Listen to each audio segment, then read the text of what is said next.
टीआरई-4 और एईडीओ अभ्यर्थी ध्यान दें, बीपीएससी ने प्रेस कॉन्फ्रेंस में खोले कई बड़े राज।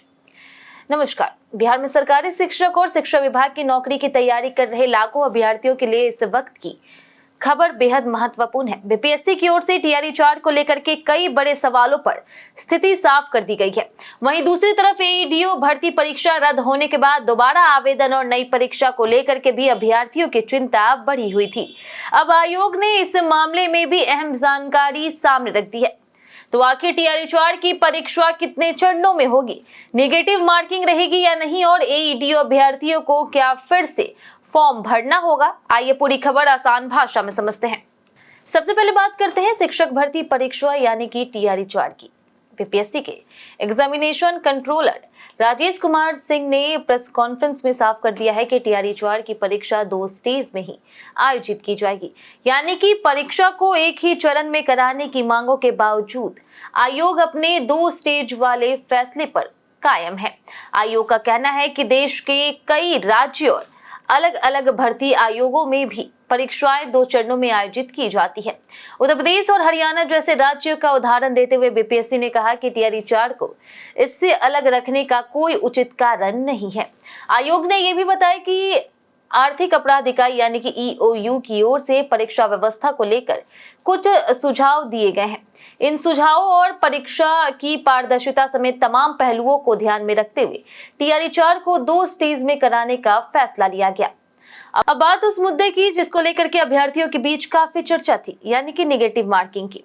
बीपीएससी ने स्पष्ट कर दिया है कि ऑब्जेक्टिव परीक्षाओं में नेगेटिव मार्किंग का प्रावधान जारी रहेगा। आयोग का कहना है कि यह नियम किसी एक अभ्यर्थी के लिए नहीं बल्कि सभी उम्मीदवारों पर समान रूप से लागू होता है, यानी कि टीआरई-4 पे भी अभ्यर्थियों को प्रश्नों का जवाब काफी सोच समझ कर देना होगा।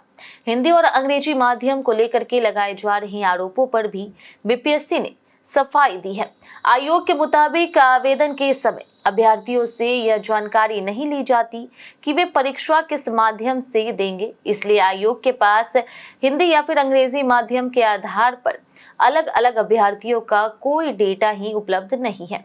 ऐसे में भाषा के आधार पर अंक देने या फिर कम अंक देने का आरोप आयोग ने खारिज कर दिया।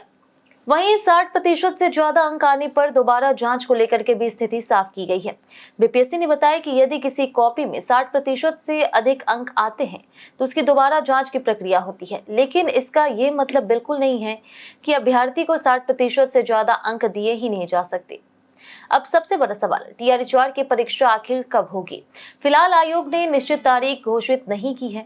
बीपीएससी के अनुसार आवेदन की संख्या सामने आने के बाद परीक्षा का शेड्यूल तय किया जाएगा। अगर 5 लाख तक आवेदन आते हैं तो परीक्षा एक दिन में हो सकती है। वहीं आवेदन 5 लाख से ज्यादा होने पर परीक्षा 2 या फिर 3 दिनों में आयोजित की जा सकती। अक्टूबर में परीक्षा की तारीख घोषित होने की संभावना है और नवंबर या फिर दिसंबर में परीक्षा कराए जाने की उम्मीद जताई गई है। अब आते हैं एईडीओ भर्ती पर। सहायक शिक्षा विकास पदाधिकारी यानी कि एईडीओ के 935 पदों के लिए आयोजित परीक्षा अप्रैल 2026 में हुई थी। यह परीक्षा 14 अप्रैल से 21 अप्रैल के बीच कुल 9 पालियों में आयोजित की गई थी। परीक्षा के दौरान कथित कदाचार और गड़बड़ी की शिकायतें सामने आने के बाद मामला ईओयू की जांच तक पहुंचा और बाद में बीपीएससी ने पूरी परीक्षा ही रद्द कर दी। परीक्षा रद्द होने के बाद सबसे बड़ा सवाल था कि क्या अभ्यर्थियों को फिर से आवेदन करना होगा। अब बीपीएससी की ओर से यह स्पष्ट किया गया है कि एईडीओ भर्ती के लिए आवेदन प्रक्रिया दोबारा शुरू की जाएगी। हालांकि दोबारा आवेदन की तारीख और नई परीक्षा की निश्चित तारीख अभी घोषित नहीं हुई, इसलिए अभ्यर्थियों को आयोग के आधिकारिक नोटिफिकेशन का इंतजार करना होगा। कुल मिलाकर के टीआरई-4 के अभ्यर्थियों के लिए 2 स्टेज परीक्षा, नेगेटिव मार्किंग और संभावित नवंबर-दिसंबर परीक्षा का अपडेट सामने आया है, जबकि एईडीओ अभ्यर्थियों के लिए दोबारा आवेदन का रास्ता साफ हो गया। ऐसे में दोनों भर्तियों की तैयारी कर रहे उम्मीदवारों को फिलहाल पढ़ाई पर फोकस रखना चाहिए और किसी भी वायरल खबर के बजाय बीपीएससी की आधिकारिक सूचना को ही अंतिम मानना चाहिए।